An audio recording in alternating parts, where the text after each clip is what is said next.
All right, we are live. So welcome back to Dapp University. So today we got a lot to talk about in our live stream today. We're looking at two big potential crypto airdrops coming up pretty soon. So one's actually been confirmed, but one is a little bit speculative. We're going to look at what you need to understand this video today. We look at a lot of other news updates that have happened in this space since yesterday. Some pretty exciting developments coming up that you want to check out. We're going to check out the crypto markets. We got some green in the charts today, answer some of your questions, and a whole lot more. So if you're new around here, hey, I'm Gregory, and on this channel, I turn you into a blockchain master. So if that's something that you're interested in, then smash that like button down below for the YouTube algorithm and subscribe to this channel. And if you want to know how to master blockchain step-by-step start to finish, then head on over to dappuniversity.com/bootcamp to get started today.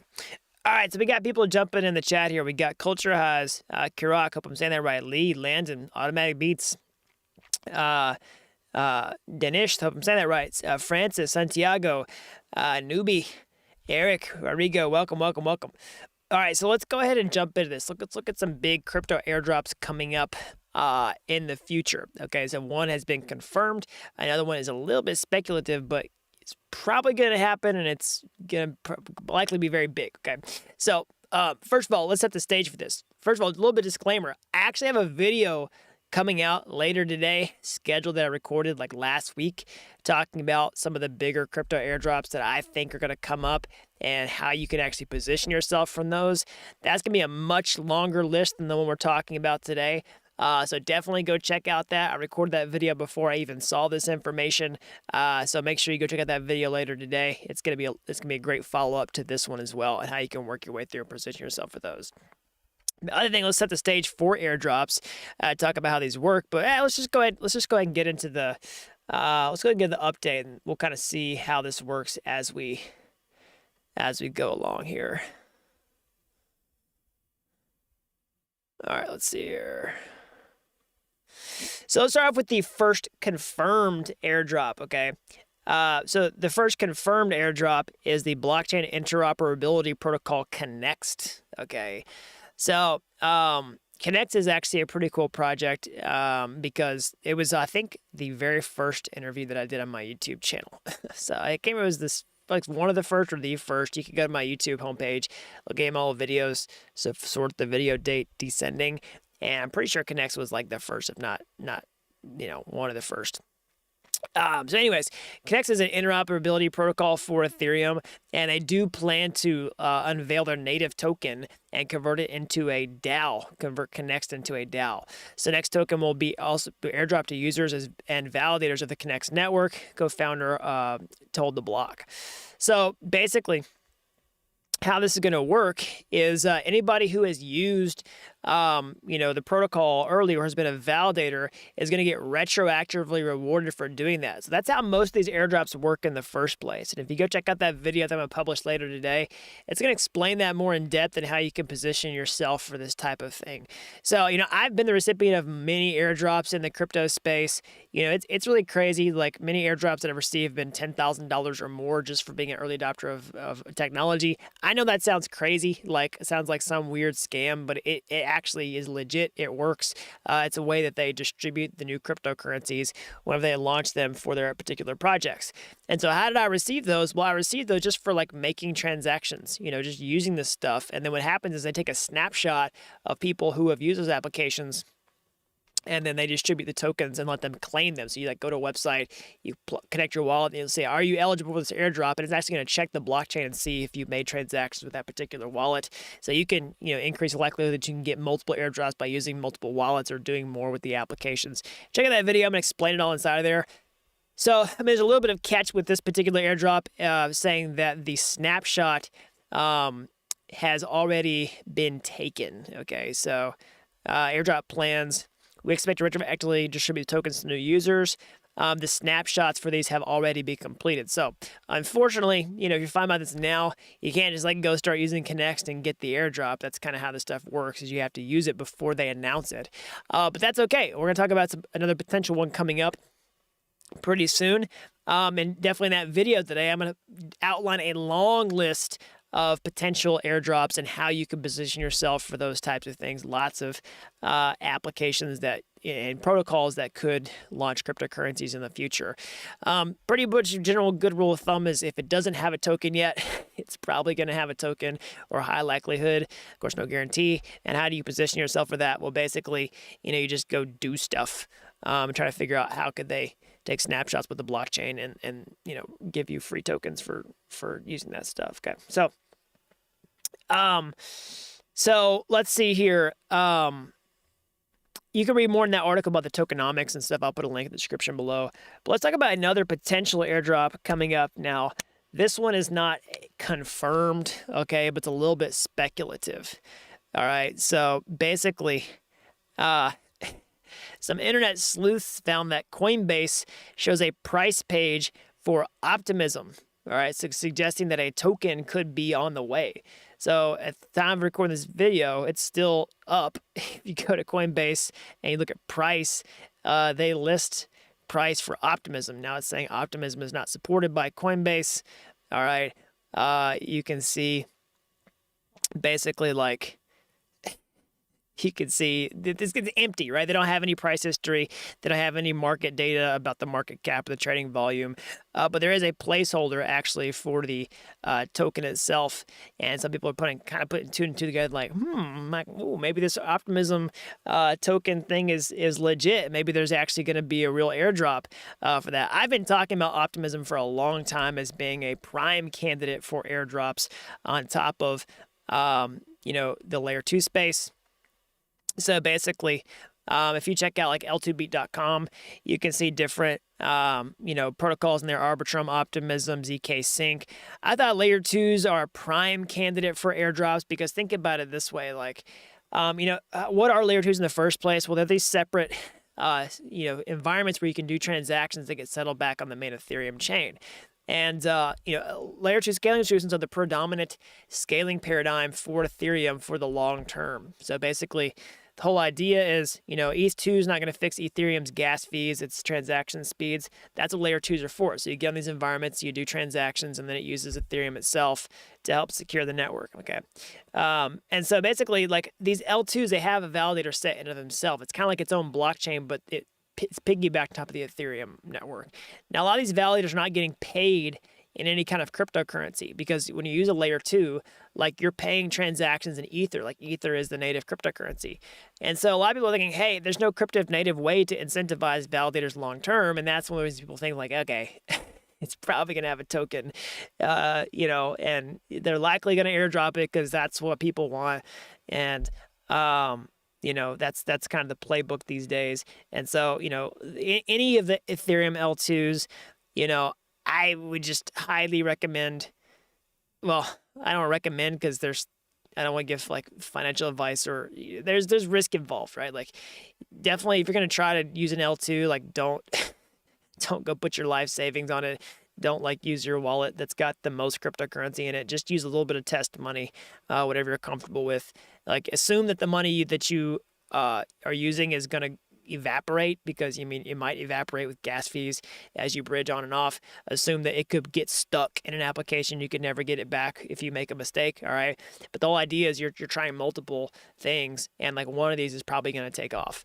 Now, no guarantee, but that's like how I think about this. All right. So.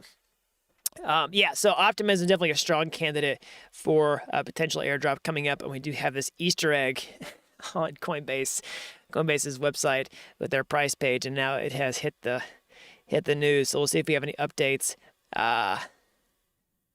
We'll see if we have any updates from Optimism themselves talking about this.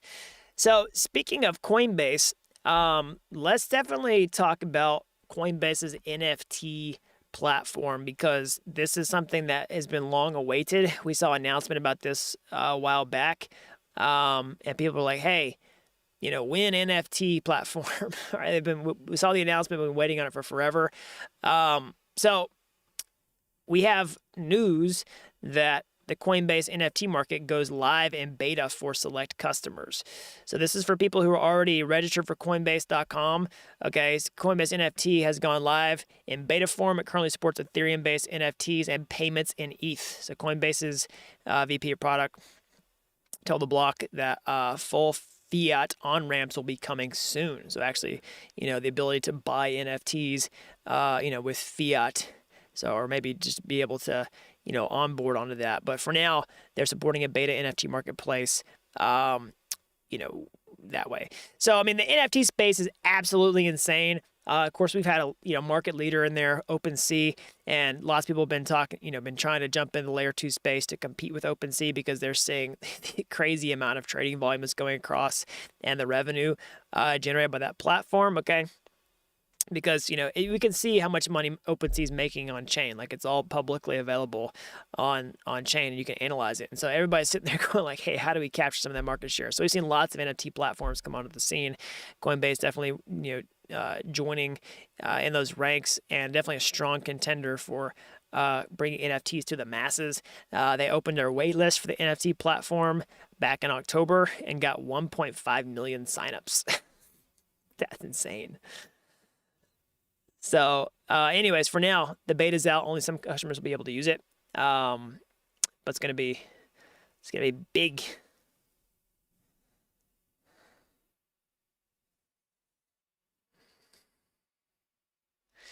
But the crypto always evaporates anyway. Yeah, totally. Somebody says, so Clairvoyant Alliance says NFT beta is out and they got accepted. Awesome. Yeah, the beta finally came out today. I haven't seen. Somebody says you don't have to be up on Coinbase already. You need to sign up. Okay, gotcha. Awesome. Somebody says OpenSea is the biggest gas hog on Ethereum, after Uniswap. Yeah, definitely. It's a huge gas consumer. And then Bored Ape Yacht Club land airdrop coming soon. Okay. Yeah, definitely. Let's check that out.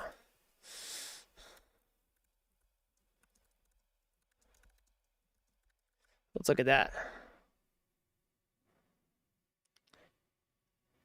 I don't see a link to the Bored Ape Yacht Club land stuff. So if you have any resources or where I can find information about that, just let me know.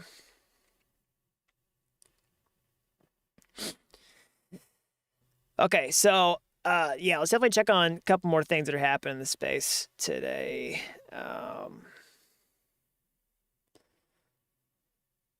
So speaking of layer 2 scaling solutions, this space is heating up quite a bit. We're seeing layer 2 adoption take off like crazy. Again, if you're not familiar with layer 2s, it's the long-term vision for Ethereum scaling to scale Ethereum to transaction speeds that rival Visa and other things, right? Where it makes it fast and cheap to use, gets the blockchain ready for prime time. Piggybacked on top of Ethereum proof of stake with Ethereum 2.0 at the merge.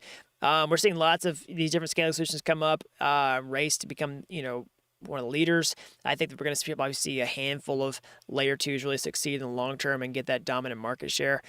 So one particular layer 2 that's gaining traction is definitely Starknet. So MakerDAO is integrating Starknet to cut DAI transaction costs. So if you're not familiar with DAI is a stable coin. It's a decentralized stable coin powered by MakerDAO on top of the Ethereum blockchain, and they're integrating Starknet to help with the scalability of DAI itself. So the creator of DAI stablecoin is set to integrate Starknet on April 28th. The integration will reduce DAI transaction costs by 10 times compared to Ethereum, according to MakerDAO.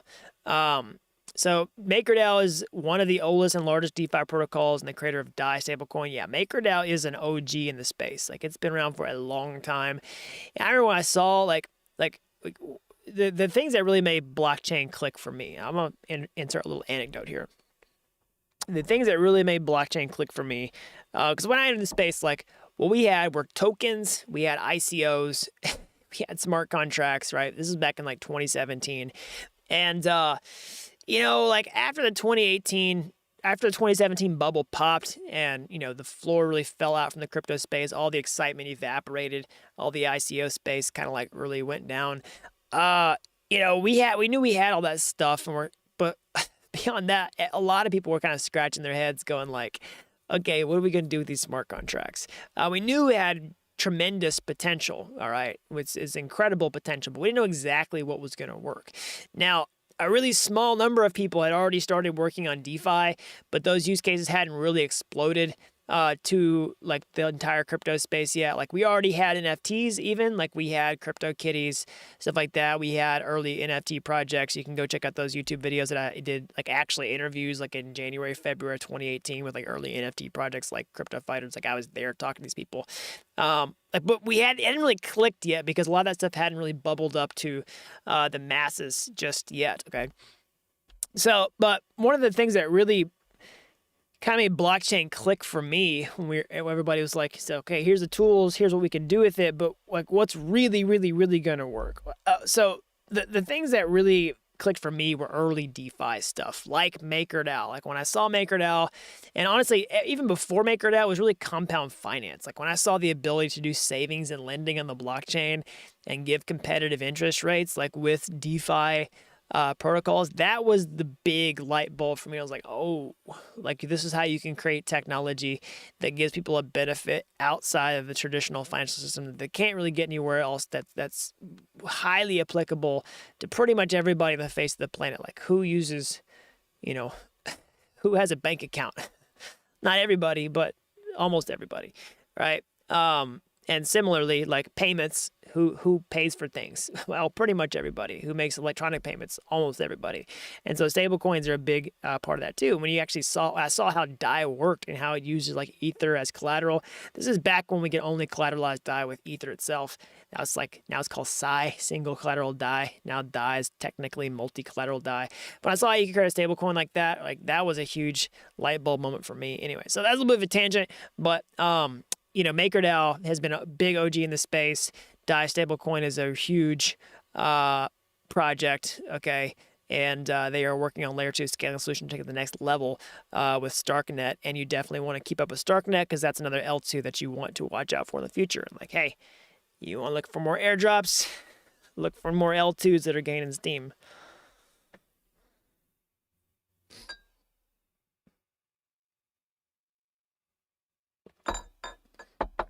Did I cover the Coinbase airdrop yet? Somebody asked me about that. That's news to me.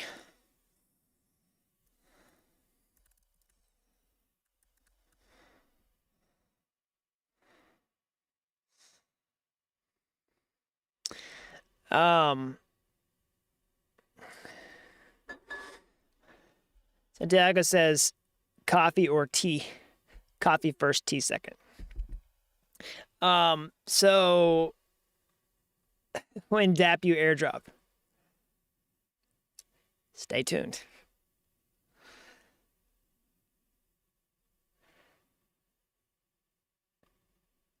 All right, so let's check on what's going on with the crypto markets. We're definitely seeing some green today, at least. We were seeing some green on the 24-hour time frame when I was checking this out here. So Bitcoin, we're trading. We're seeing some green on the charts. At least on the 7-day time frame. When I woke up this morning, was checking the crypto prices. We were green across most things on the 24-hour time frame, the 1-hour time frame. Seeing a little bit of a dip here. Let's actually check what's going on with Bitcoin for a little more technical perspective here. Let's see here.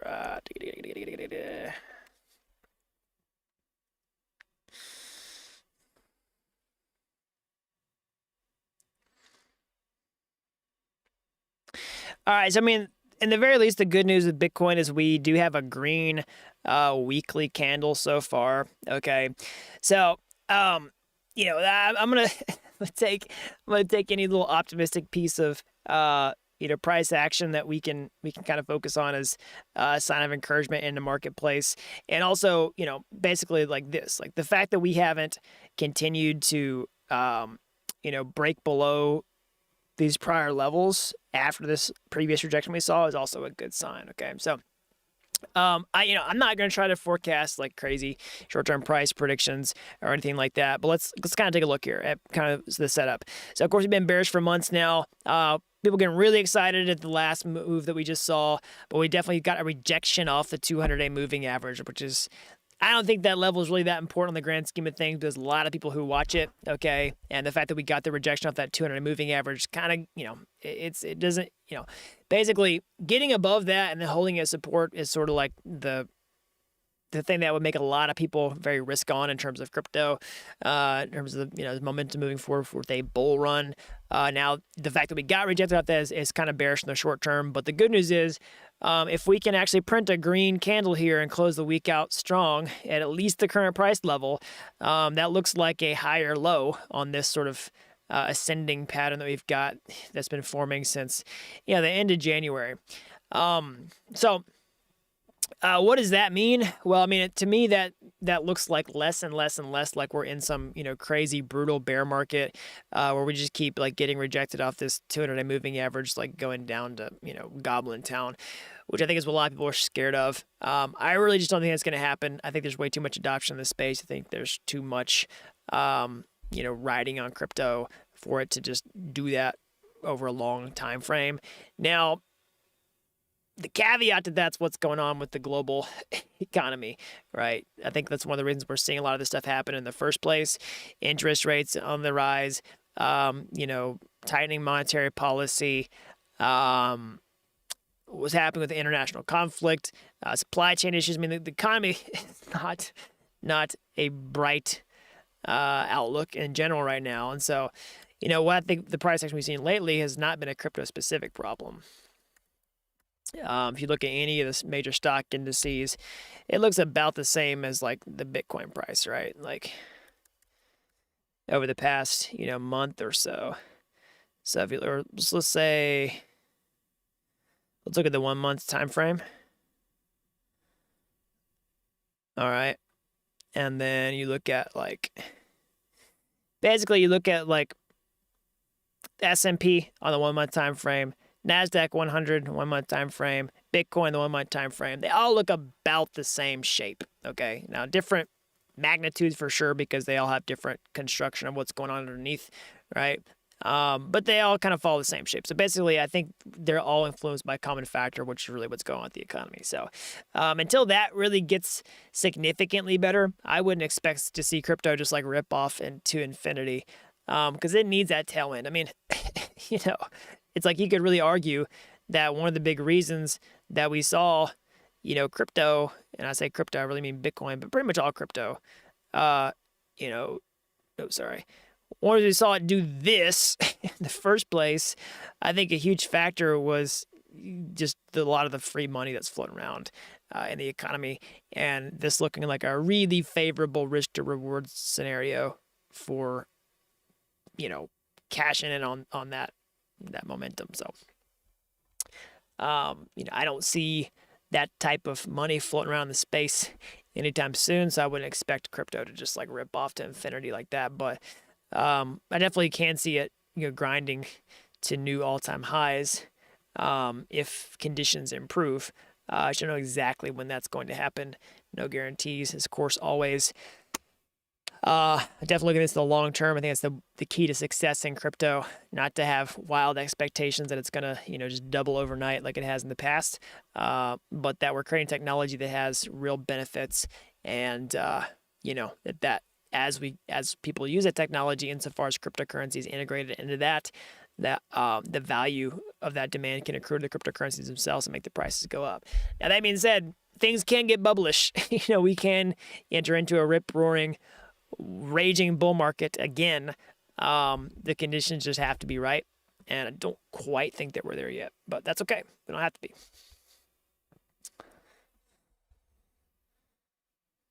So let me know what y'all think down in the comment section below. So this is day trading stock market versus crypto. I don't touch stocks.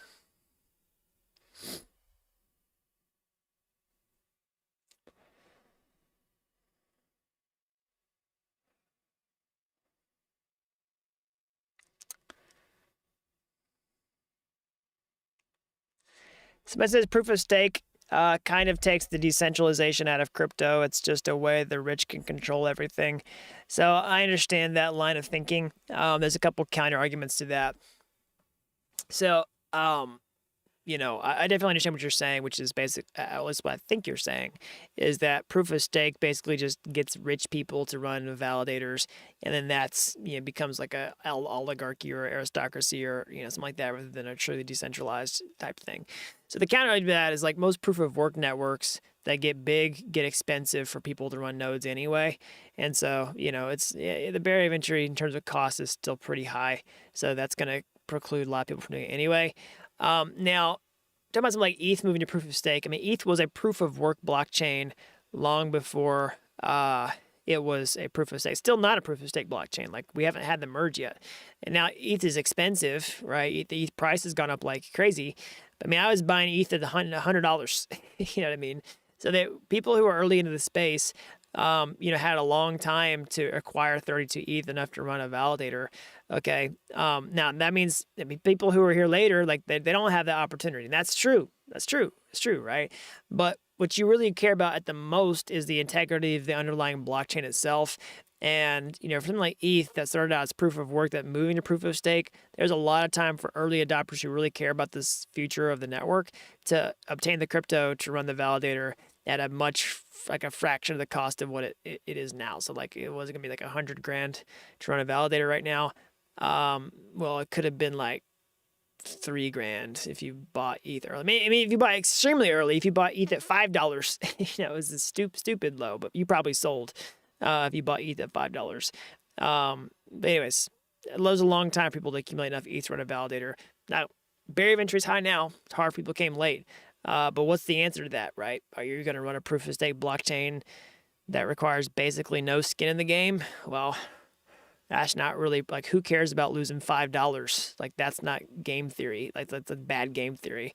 I could run a validator for $5 and then include fake transactions into a blockchain that, secures billions of dollars.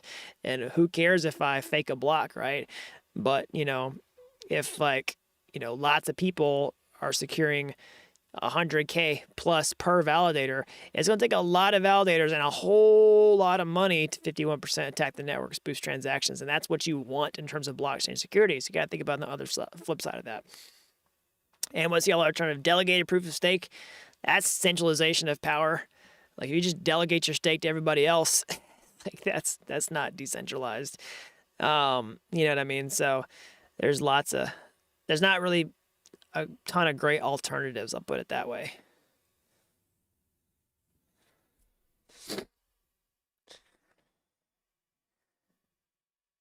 So it's not only the basis of JS can I join the university, of course. So you can get started in blockchain programming today with no programming knowledge. I've helped people with zero programming experience become real world blockchain developers in a matter of months. If you have some programming experience, like, it's only going to help you, most likely. I mean, I guess it could hurt you if you, thought you knew everything and did not have a beginner's mind and, I don't know, maybe like learn things the wrong way, but most likely some programming experience is going to help you. Anyways, but the best way to learn is to learn the most high value skills first, which is learning blockchain first, learning everything else as you go.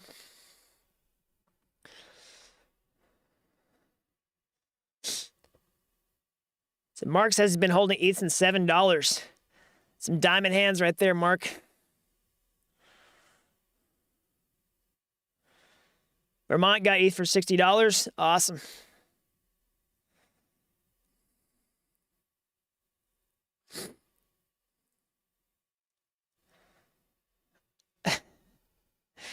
Key West says they're going to sell all their Safe Moon for Safe Mars.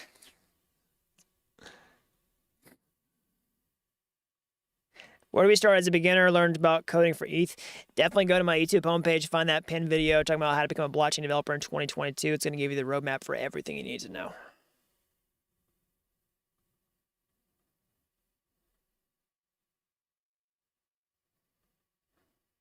Just says love solidity, but you cannot understand it. You just got to spend more time with it.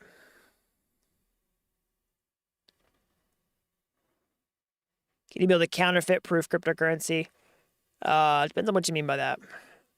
The best way to not have a counterfeit cryptocurrency is basically just have a cryptocurrency where everybody, recognizes the smart contract address as the official one. All right, everybody. That's all I got for today. As always, smash that like button down below for the YouTube algorithm. Subscribe this channel if you haven't already. There really uploads videos out, so the more we can learn about blockchain. And if you're as fascinated with this technology as I am, you want to get your hands dirty, how can you get started today? Well, you can go to my YouTube homepage. You can find my free courses there. They're like Udemy courses, but they're totally free. And if you like those and you want to take the next step, or hey, maybe you'll take a master shortcut entirely, I can show you become a blockchain master step-by-step start to finish over at dappuniversity.com/bootcamp. You don't have to be an expert to get started today. I've helped people with zero coding experience become real-world blockchain developers in a matter of months. So that's all I've got. And until next time, thanks for watching Dapp University.